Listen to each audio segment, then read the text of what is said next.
Alrighty, today's video, as you can tell, we're changing things up. We've got a whole lot of reloading equipment on the bench today, and that's because this isn't a typical reloading video. So I've had this Mossberg Patriot Predator for roughly 8 months now, and I never really have been pleased with the accuracy. So I made the leap of faith, and I went ahead and ordered some aluminum pillars for it to pillar bed it this week. I ordered the pillars from Pete's Pillars. He doesn't sponsor the channel. He didn't send them to me for free. I paid my own money for them. As far as the pillars go, I would recommend them. Seems like they work pretty well overall. They were relatively cheap. I think they're about $20 shipped. However, one thing to note, you do have to cut them down to length, which isn't necessarily as easy as what you'd think if you don't have the proper equipment. So just a warning, you do have to cut them down, and I would recommend a lathe for that. We're going to go ahead and we're going to load up 2 5-shot groups today, kind of some random loads that I picked that we used in the past. We're going to use the same load data we used in the past, and we're going to compare before I bedded the rifle and after. So we're using the CCI 400s for all these loads, and we're using the Starline small rifle primer brass for these loads as well. The first load we're going to use is with H4895 and the 107 Sierra Tip Match King at 2.765 inches of overall length. In our last video with that, we shot a 1.103 5-shot group. And you can see the velocity there, and you can see the group. It's not a terrible group, but definitely could be improved upon. Or the next load we're going to use is going to be the 123 grain SST from Hornady and Reloader 17. So this was what I was hoping to use hunting this year, but we never really got the group we were hoping for. So we're going to go ahead and use 42.8 grains of Reloader 17 at 2.710 inches. So this is the group that we got out of that one there. As you can see, it looked like it was trying to group, but with those couple up high, we ended up at a 1.6 inch group. So the way that I chose these loads, I wanted to pick a load that we shot recently, which is the 123 grain SST, and a load that we shot further in the past. The 107 Tip Match Kings were shot at least a few months ago. I actually can't remember the date, but that was just to kind of use brass that was very similar. Whenever I shot the 107 Tip Match King, that was only maybe the second or third firing on this Starline brass. However, the last time I shot the gun was when we shot that 123 grain SST. So the brass is a little bit more consistent. Just wanted to try to limit the variables here as much as possible.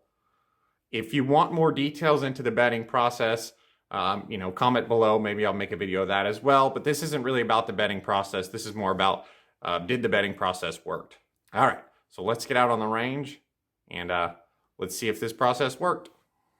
All right, so we're out here on the range. This is my 22-inch Mossberg Patriot Predator. These are going to be the first shots we fired out of this gun since pillar bedding the rifle. I had the scope off, obviously drilled into the stock and did that kind of work, so I'm not sure if we're still going to be zeroed or not, but I think we're going to be close enough to accomplish this video. So we're going to shoot 2 different loads that we talked about earlier, and we're going to see if we got any improvement. So first is going to be the 107 Tip Match King loads. So I've not dragged the chronograph out today because this really isn't about velocity. This is really about accuracy. So I didn't bother to pull it out today. All right, the gun is cold, and as you can tell, it's a little bit cooler out today. It's probably close to mid-50s today. We're shooting off the front and rear bags. All right, first shot.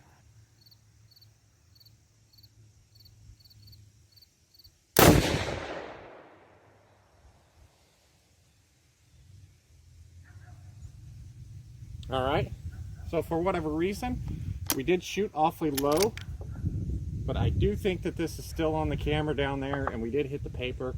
So I'm gonna go ahead and shoot these first 5 and before we make a scope adjustment for the second round of groups. Hopefully you guys are able to see it there. I think you'll be able to see the groups. But we are shooting probably 4 or 5 inches low. So we did have a point of impact shift.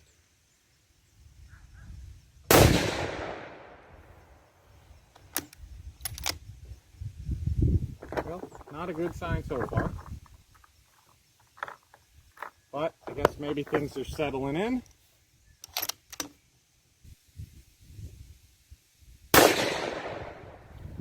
Well, those two grouped together, so maybe that first shot was kind of settling everything into the action since it was the first shots.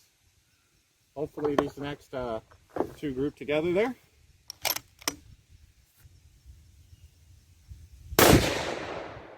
Well, so far so good. Looks like other than that first shot, they've kind of went pretty close to the same area there. So see what this fourth shot does.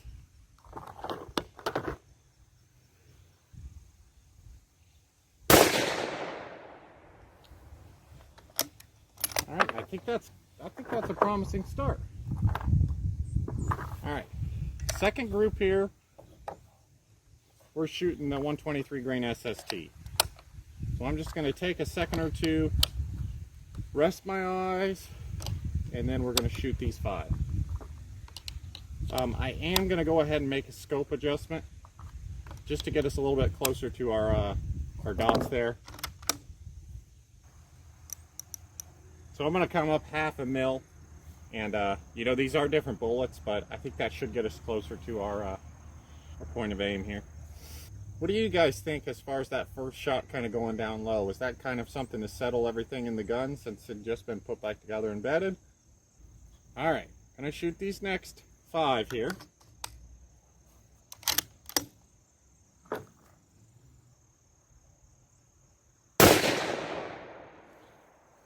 All right, a lot closer to our orange dot there.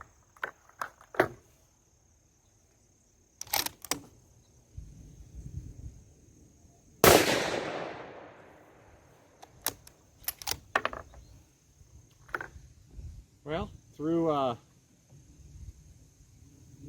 7 shots here, I think it looks like we've definitely improved the gun. These next 3 will kind of tell the tale, though. Let's see how they shoot.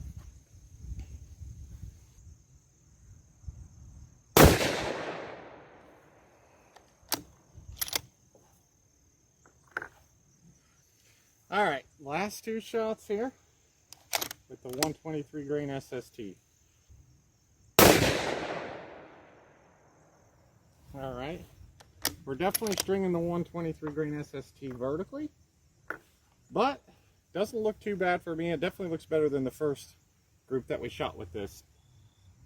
Could be as well the barrel warming up a little bit. So we'll see what this last one does here, and then we'll get back over to the bench and we'll check it out. The sun is also starting to come out. It was a really cloudy, kind of cool day, but the sun's coming out now, and there is a little bit of mirage kind of on the target. All right, let's see what this last one does.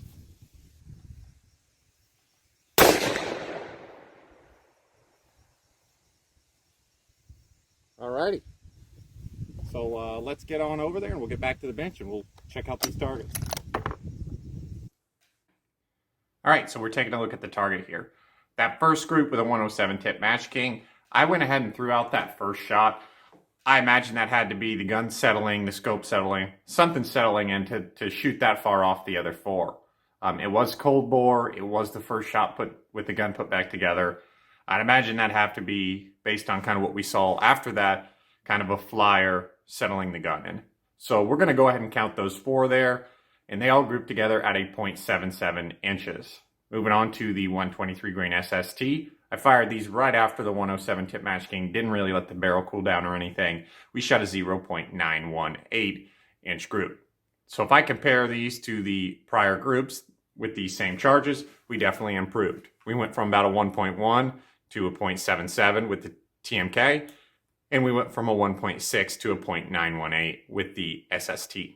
So in my opinion, this is excellent results. Very happy with this. If we continue to see this in the next couple videos reloading, I will be very happy with my Mossberg Patriot Predator and my pillar bedding job.